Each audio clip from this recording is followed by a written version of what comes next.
The first speaker in this session is a blogger, a podcaster on educational topics, and also a director of an educational non-profit organization. Anselm Maria Van Sellen. Thank you. Thank you very much. I was supposed to hit the start button of this. Maybe you should turn this off? Okay. Yes, I will be speaking about the future of education, going back a few steps because we are looking at something that you might consider not having anything to do with education at all. A movie genre that was created back in the 1940s, but the history of the genre goes back a little further. But before I come to that, I would like to tell you who I am. And I am all of this with more or less success. So I wrote a book that apparently nobody's interested in, which you can buy on Amazon if you want to, and if you know German, that would be very nice. Also, concentrating on the fact that I'm a zombie scientist. Have you ever met a zombie scientist before? Or, I will ask the question in a different way, who of you is interested in the zombie genre? Okay, yes, 1, 2, 3. Did you see The Walking Dead? Who saw The Walking Dead? Who liked The Walking Dead? Okay, that's good. So I will be speaking about zombies, and in order to do so, I will put on my zombie scientist suit, which is apparently covered in blood. But you don't need to be afraid since the zombies I dealt with are dead. So I killed all of them by decapitating them. This is the usual way to treat a zombie, as those who saw The Walking Dead might know. What's funny about this is that I don't really like to see zombie movies.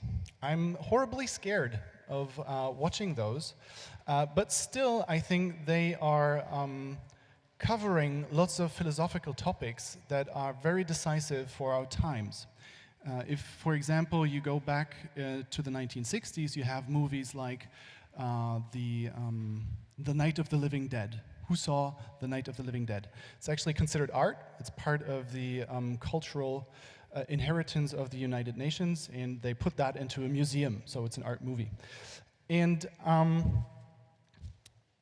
as just like any other scientist, I have a very specific view on the world, and that is, it's kind of weird, but maybe you are afraid of the apocalypse. Who is afraid of something bad happening to all the world, like wiping out humanity?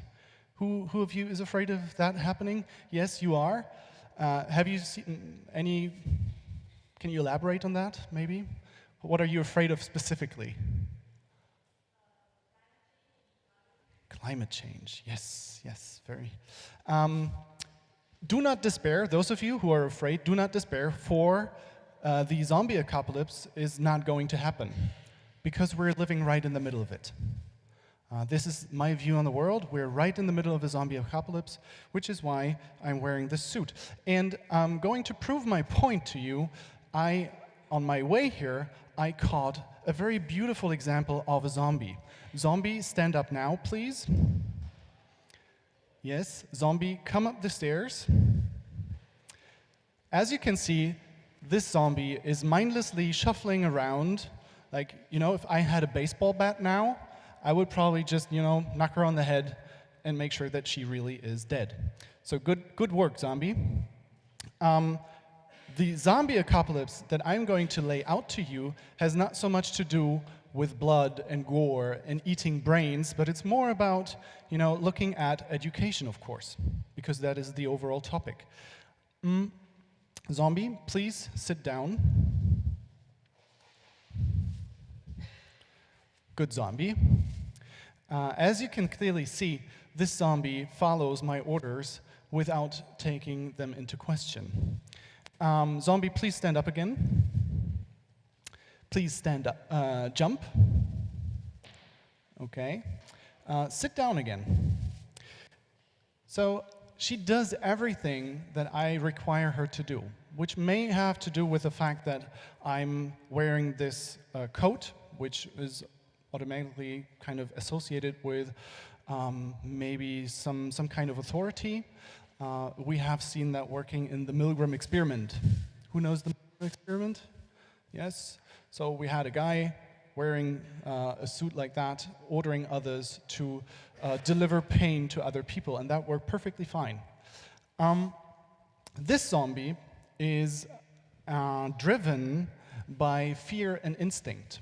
If I say fear and instinct, I mean that we are mostly concerned these days, with surviving. Not maybe surviving with our lives, but surviving on, for example, stable financial grounds. This is what we expect, or what we saw in the youth that I work with, is a very, very common theme. So young people usually are concerned with what is my future going to look like. They're not so much concerned about leading a creative life, but they're more concerned about how do I survive in terms of security, in terms of financial security also. And that is kind of hindering. So we see lots of these zombies that we work with, and it's kind of fascinating. Inspecting the corpses, this is the conclusion that we came to. We arrived at the conclusion that creative lives are really not what these young people are striving for. Over the past 100 years, we have so much concentrated on cognitive education. Thus, we started to dissociate the mind from the body. And I'm coming back to the same topic that we have been speaking about throughout this day, that there's a certain kind of intelligence that really, they foster each other. So you have the mind and you have the body, but in our form of education, this is what comes out of it, right? We sit down the students in a classroom setting, we put stuff in their heads, like this is math, okay? We take math and we put it into their heads, and then we make them spit it out again when they take exams. Our way of thinking about education is happily assuming that we are learning with our minds and heads exclusively. So once we've reached the stage of entering into school, our bodies that we used as children, are considered something inferior, something that is merely a vessel. You pointed it out, you brought the term into the discussion, is a vessel. We're carrying our brains with our bodies into classroom settings. But not, for a reason, we're not going to use these bodies anymore, except for sitting down our brains in front of the teacher. And we take the myth even further. We start to consider that everything noble, everything that is worth achieving, comes from our heads. Many tales of the great minds of the 20th century, 19th century work exactly like that. We have people who say, if I didn't have that feeble body, I would have taken my sciences steps further. I would have succeeded in, discovering whatever that was, splitting atoms. Actually, they did that, but, that was sciences all over, or for coming generations. So you had to pass on the knowledge to other generations in order to make it happen.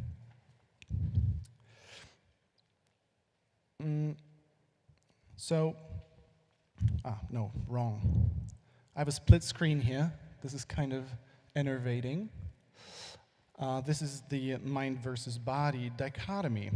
And in education, we start, or at least that's, of course, also my experience, that we have, that we're given these PowerPoint factoids that are fed to us more or less on loose grounds. So you put a lot of knowledge into us, and then we hope something to develop from that. Maybe something good comes from that, maybe not.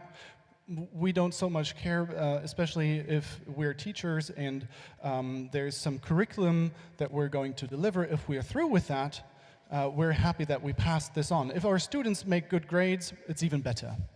So, but the shift from taking that knowledge and forming that into something beautiful, into something noble that comes from our minds and that we hope our education to reach, this is none of our concern once we have done delivering knowledge from A to B.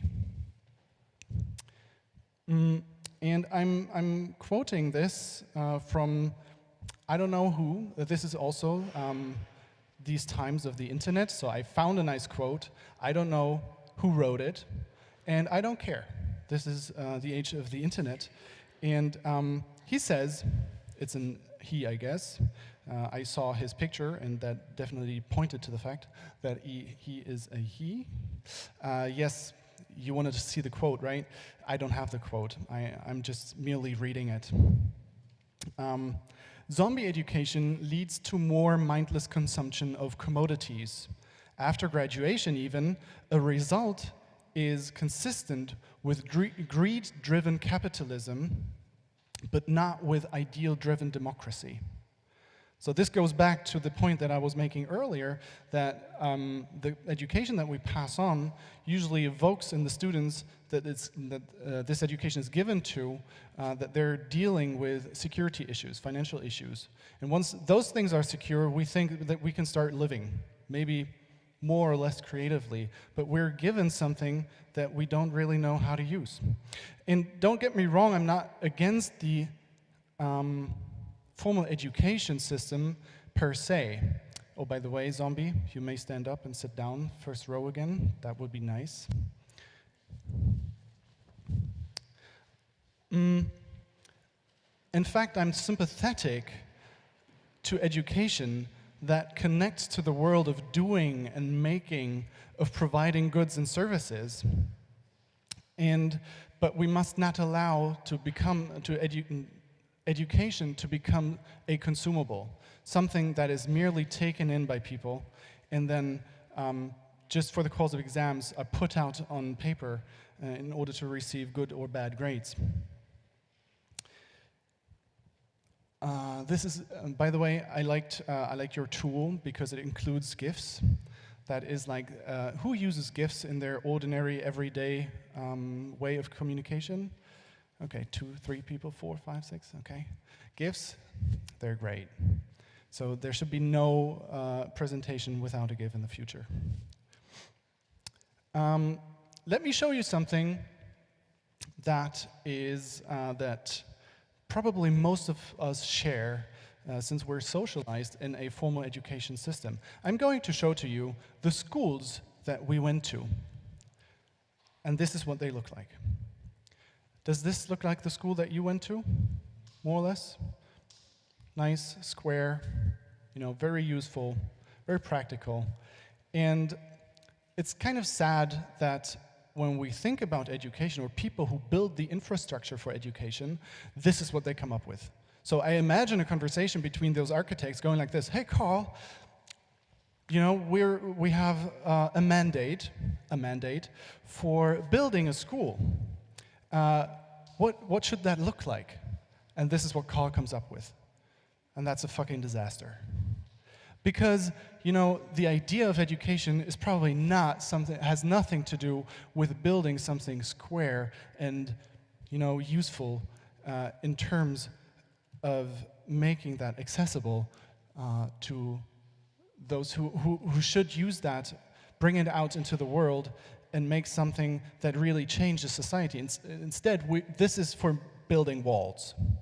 Okay, we use bricks to build walls. And let me show to you the education that is taught or that is part of a system that builds schools like that. Oh, this is what it looks like. That's a miracle. Let me think about this for a moment. So we're put into a school, and then we're asked to learn something, and what they put in our heads looks exactly the way the schools look. So these things are mutually dependent. I think in very many cases we see exactly that happening. We put students in cubicles. What gets out of it is a square head, unable to be wrapped around new ideas. And when we look at the big companies, for example, like Google or Facebook, they're so famous for building these huge innovative spaces that allow their workers to harvest and foster the beauty of their ideas. And that also has to do with the architecture that we choose. And I'm pretty sure that if you ask a Google CEO how well these people are doing inside their architecture, they would probably say, most of them are not used to spaces like that. Because they are dropped out of school looking like this. Because they went to schools looking like this. And the irony of that is we know all these things. We know that the system that we're supporting, that we're keeping up, that we have been keeping up for centuries, is not really good. It doesn't help students to get into their full potential. But we're still keeping it because getting rid of that would mean that we have to rethink other systems, and they're big, they're huge. So we have known that it doesn't make sense to bring out the children who are 6 years old at 7:30 in the morning, sending them straight into school and hoping that something good comes out of that. So there's extensive research about that doesn't make any sense. We should have kids, going into schools at like 10 and then educate them until 2. But we don't do that because that puts a whole system and the way we work and the way we live into question. We would have to restructure societies if we really took into account everything that we know about education. And this is a quote from 1868. It says, "The object of a student's education is or ought to provide wise exercise for his or her capacities, wise direction for his or her tendencies, and through this exercise and this direction to furnish his or her mind with such knowledge as may contribute to the usefulness, the beauty, and the nobleness of his or her life." And that is a beautiful quote, and we would probably all sign that. And now compare this quote to the education systems that we are keeping, that we are fostering, that we are supporting. Maybe we have, for example, we have these inspiring teachers, like Mr. Keating. See, I'm not judging everybody out there fostering the formal school system. I'm just saying this is an overall objective that we have square-headed educational forms. So what we do is, even though we know the history, we keep repeating it. And this is the point where I get out the nuclear weapon of quotes, and that is Gandhi, who says, if there's one thing that we learn from history, it's that we learn nothing from history. And that is also true for the educational systems that we have out there. Of course, we have some project schools, some places that are really sparking innovative ideas and doing things differently. But overall, the formal school systems, as far as I know, look like little small cubics. And that makes total sense because these people who come out of that, they're leading their Lego lives. You have a Lego brick, you build something out of that, and you're just stacking up, piling up things and ideas that are not really innovative. But they don't need to be, because two innovative things, they are threatening a system that actually this educational system should support. So this is what we come up with, again and again and again, for centuries. I don't want to be too daring. Maybe the approach is too drastic. By the way, do you know from which movie this is? Shaun of the Dead. This is like one of my all-time favorites. Rated maybe 8th place among my top 10 movies. So if you haven't seen it, maybe you should go and see it. The headline reading, "If the system is dead, we'll kill it."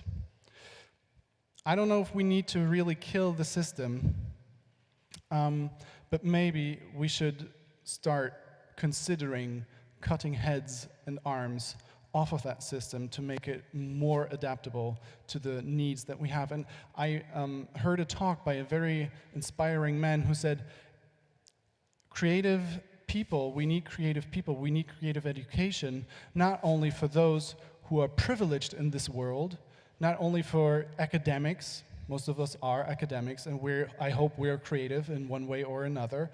But we need these creative people also to take responsibility within bureaucracy, in the police, in all these public services, which are usually considered something, you sit people at a desk, you give them something to do, they sign off things, and once they're done, it's 5 o'clock, I go home. So this is what the system prepares us for. But what can we do to aid to the freedom of zombies like beautiful Anna here? So instead of shutting down the system, maybe we should concentrate on how to treat those who come out of the system. And how do we do that? And now I'm closing in on the work that we do back in Germany. As Anna said in the talk earlier, we are experimenting with many things. And all these things, they deal with the idea that we should start resurrecting those who are dead. And those who are dead, they're usually easily to identify. We didn't exercise this, but the students I work with, and that is like the most shocking part, they keep coming and ask questions, ridiculous questions, like, can I go to the toilet? Why the hell are you asking me? I mean, you have a body of your own. If your body tells you need to go to the toilet, please, please, go to the toilet. They're asking me, have I done this the right way? Have I solved this task correctly? And it's not so much about being correct in things, but taking the freedom of making mistakes. But the system that we grow up in, that doesn't allow for that to happen. We want them to do the right thing. So we design projects that do two things. First one would be to reintroduce mind and body in order to have a person learning as a whole, not considering just their heads, but also their bodies, taking into account that if you want to learn in terms of experiencing things, that you need both entities to work together. It's not going to work if you just address the head. It needs to be an education, it needs to be tasks, it needs to be creative experiences that address both head and body in order to come to change. So we have this mind and body dichotomy, which when we start thinking projects that we really want to overcome and reintroduce mind and body to each other again. And this is funny because it seems that everybody at this conference is quoting The Dead Poets Society, which among my top 10 movies is ranked, let's say, 10. The first one being, and usually I don't deliver any presentations without citing that, is The Matrix. I have desperately trying to fit The Matrix into this presentation. It didn't work out so well. So I'll stick with Dead Poets Society, and maybe you can turn off the lights so we can enjoy Mr. Keating and Todd doing some beautiful things. Maybe I'm not showing it because I'm receiving signs here that, should I show it? Who is in favor of seeing that? Yes, okay, you all want to see that again. Okay, let's go for it then. Do we have sound? Let's put you out of your misery. I didn't do it. I didn't write a poem. Mr. Anderson thinks that everything inside of him is worthless. Can we have and more embarrassing. sound? Isn't that right, Todd? And that's your worst fear. Well, I think you're wrong. I think you have something inside of you that is worth a great deal. Okay. Todd is asked to deliver his poem. He was supposed to write a poem as a homework, and he just admitted that he didn't do it. Eric. Yelp. The rooftops of the world. W. Uncle Walt again. Now, for those of you who don't know, a yelp is is a loud cry or yell. Now, Todd, I would like you to give us a demonstration of a barbaric yelp. Come on, you can't yelp sitting down. Let's go. Come on, up. Gotta get in yelping stance. A yelp. No, not just a yelp. A barbaric yelp. Yelp. Come on, louder. Yelp. Oh, that's a mouse. Come on, louder. Yelp. Oh, good God, boy, yell like a man. There it is. You see, you have a barbarian in you after all. Now, you don't get away that easy. Picture of Uncle Walt up there. What does he remind you of? Don't think. Answer. Go on. A madman. What kind of madman? Well, think about it. Just answer again. A crazy madman. Oh, you can do better than that. Free up your mind. Use your imagination. Say the first thing that pops into your head, even if it's total gibberish. Go on. Go on. A sweaty-toothed madman. Good God, boy. There's a poet in you after all. There. Close your eyes. Close your eyes. Close them. Now, describe what you see. I close my eyes. Yes? And this image floats beside me. The sweaty-toothed madman. The sweaty-toothed madman with a stare that pounds my brain. Oh, that's excellent. Now, give him action. Make him do something. His hands reach out and choke me. That's it. Wonderful, wonderful. And all the time he's mumbling. What's he mumbling? Mumbling truth. Yeah. Truth like a blanket that always leaves your feet cold. Forget them. Stay with the blanket. Tell me about that blanket. You push it, stretch it, it'll never be enough. You kick at it, beat it, it'll never cover any of us. From the moment we enter crying to the moment we leave dying, it'll just cover your face as you wail and cry and scream.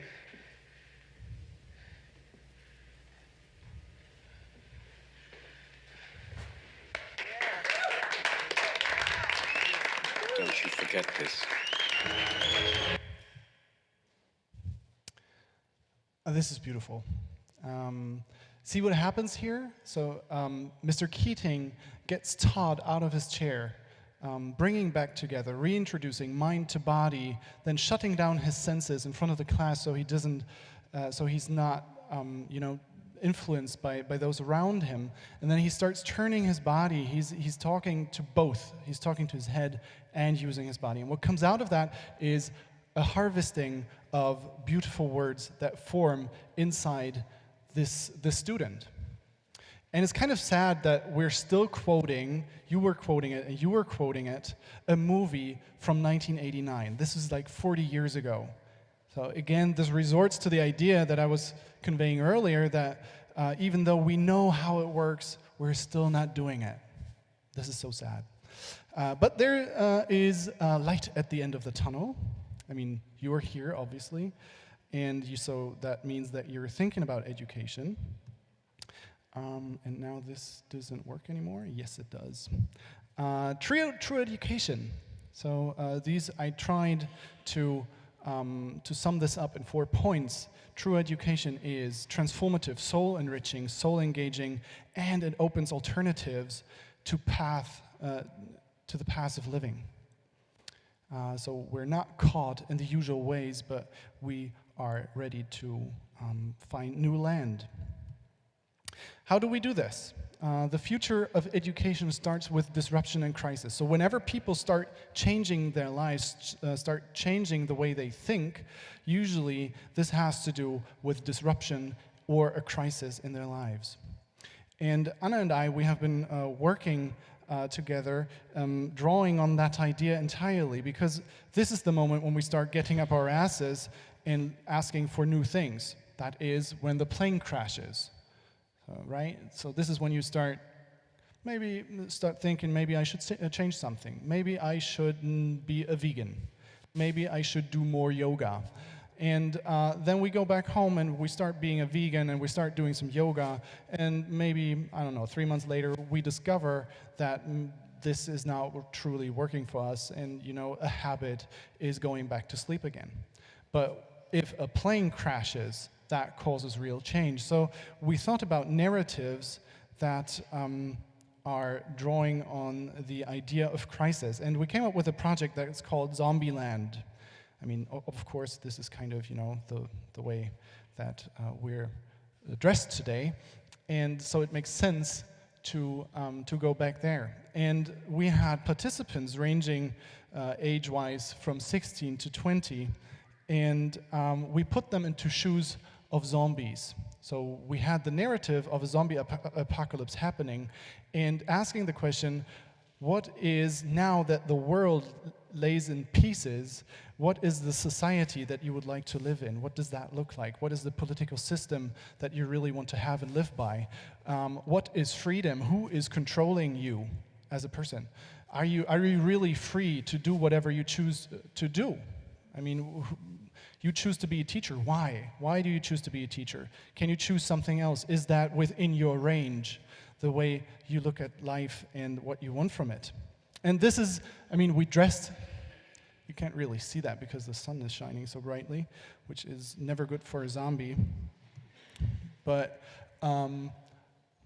we put them into these situations, their minds and their bodies, to discover exactly those questions. We built exit rooms, for example. Do you know exit rooms? Yes, so rooms, you're locked up inside an exit room, you have to solve a couple questions together with a team of like 10 people and try to make your way out of the room again. So this is what we did, and you know, it takes in the whole body, it takes in a communication with others, and it puts yourself into relation to other people, discovering things or telling you things about yourself, the way you look at the world. And then we had another project, because I'm running out of time, I'm just flying through these slides. It's called Inside the Black Box. And this is also an example of education that, you know, considers both body and mind. And we built a black box, a room that was black, and we invented artistic language together with the participants in order to give them the chance to express their ideas, to be free in what they do. And basically, the forms of education that we practice have to do with setting up a framework inside which the young people can express themselves. It's not so much about, you know, delivering things from A to B and then making them write them down again and get grades for that, but becoming part of the projects, expressing their fears also, discovering what their bodies are actually telling them to do. Intuition. Intuition is something that we're hardly getting in touch with in our lives, but we need to be able to speak to ourselves and the feelings that we have towards different things in order to be able to make decisions on not just a rational point of view, but also considering what our feelings and emotions tell us. So the future of education, and that is the good news, is now.